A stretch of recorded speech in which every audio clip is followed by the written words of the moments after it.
fún gbogbo pèdèpèdè pátápátá o. Ṣé ẹ mọ̀ pé ewúrẹ́ tó bá wọlé tí ó kágò dẹran àmúso? Àgùntàn tó bá wọlé tí ó bá kágò ìyẹn dẹran àmúso. Àyíká orí mi àfẹ́rẹ́ ká ẹ jẹ́ kó máa dùn mí ṣe.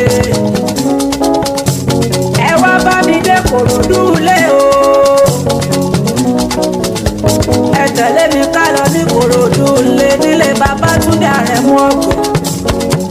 Àrẹ̀mú Ọ̀gọ̀ ọmọ kóòlù lórí ọmọ aṣàlẹ̀ gẹ̀gẹ̀. Ó yá ẹ tẹ̀lé mi ká lọ o. Ẹ tẹ̀lé mi ká lọ o. Ẹ tẹ̀lé mi ká lọ o.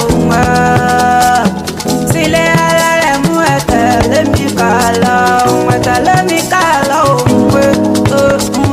Ẹ tẹ̀lé mi ká lọ o. Sílé Alárẹ̀mú ẹ tẹ̀lé mi ká lọ. Happy birthday to you o.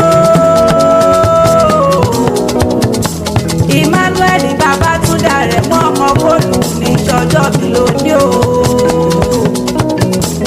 Ilé bàbá Joseph bàbá Abraham gbéra nílẹ̀ kò ní ìdè. Ọkọ̀ ṣe fún mi máa gbóhùn ẹnu mi. Alárẹ̀mú Ọ̀gọ̀ ìwọ ní péré o. Àrẹ̀mú orí rẹ̀ ò ní burú láéláé, ìṣẹ̀dá rẹ̀ ò ní gbà lágbára Elédùmarè ọba. Àrẹ̀mú ọdọọdún ní sápẹ́rúwé o. Ọdọọdún lẹ́wà wà. Àrẹ̀mú Ọ̀gọ̀ ó máa ṣàmọ́dún lọ́lá Elédùmarè tọmọtọmọ. Àrẹ̀mú o. Aya rẹ̀ ṣèyí fún mi lónìí wá ṣe lè fún ọ o. Àríkà Adé Àìná Òròsù ọmọ wọn níjẹ̀bú gbó ọmọ orí molú sí aṣàlẹ̀ gẹ̀gẹ̀. Ó ní máa kí Àrẹ̀mú Adé, ó ní kí n kí ọ, ó ní kí n kí ọ délé bàbá tó bí ọlọ́mọ. Emmanuel o, ìwọ lọmọ Ìkòròdú Ọ̀gá, ọmọ orí wa aṣàlẹ̀ gẹ̀gẹ̀ bí ẹni tó lóbìnrin rí bí ogún bí ọgbọ̀n aya wọn ń bẹ nílé o. Àrẹ̀mú o, a ti mọ̀ kórìṣà ó pé méjì nígboro Kòròdú. Ẹ̀lúkú ni wọ́n ń bọ nílé bàbá tó bí ọlọ́mọ. Ẹ̀lúkú ń bọ̀ lọ́nà obìnrin ò gbọ́dọ̀ rí. Lẹ́fí ń jó ní màlẹ́ àfẹ̀lẹ̀jà.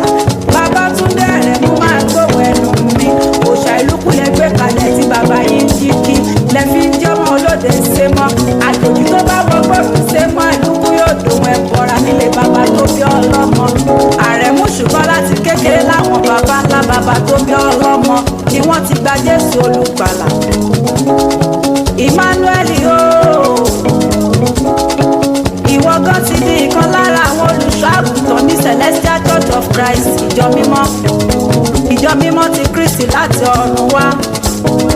Àrẹ̀mú Ọ̀gọ̀ ogún ọjọ́ bí èdè àṣeyíṣẹ́ bí ìsìn tọmọtọmọ. Àrẹ̀mú Ìkòròdú nílé o. Wọ́n ò kúkú mẹ́kún wọgbó bàrà rí ibà ló mẹ́kún wọgbó Rẹ́mọ nílé àwọn bàbá tó bí ọlọ́mọ. Ìkòròdú Ọ̀gá, ìlú tí ó lálábàárù rárá. Gbogbo wọn ní Ìkòròdú ni wọ́n jọ̀gá nílé bàbá tó bí ọlọ́mọ. Àrẹ̀mú o, ṣèyí fún mi Àríkà Adé lónìí kí wọ́n ṣe léyìí fún ọ o.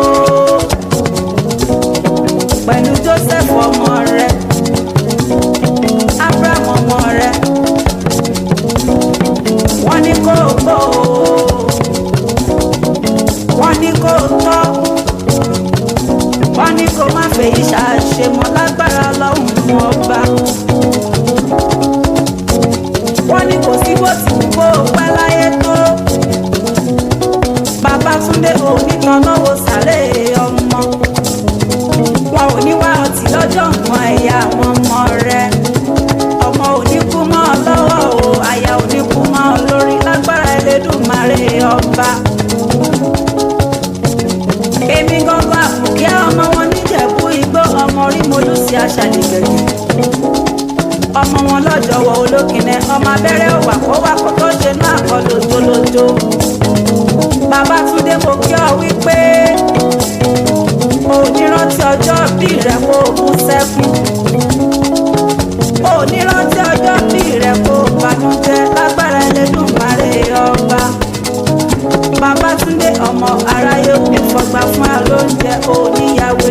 lágbára Elédùmarè ọba. Ẹ tẹ̀lé mi ká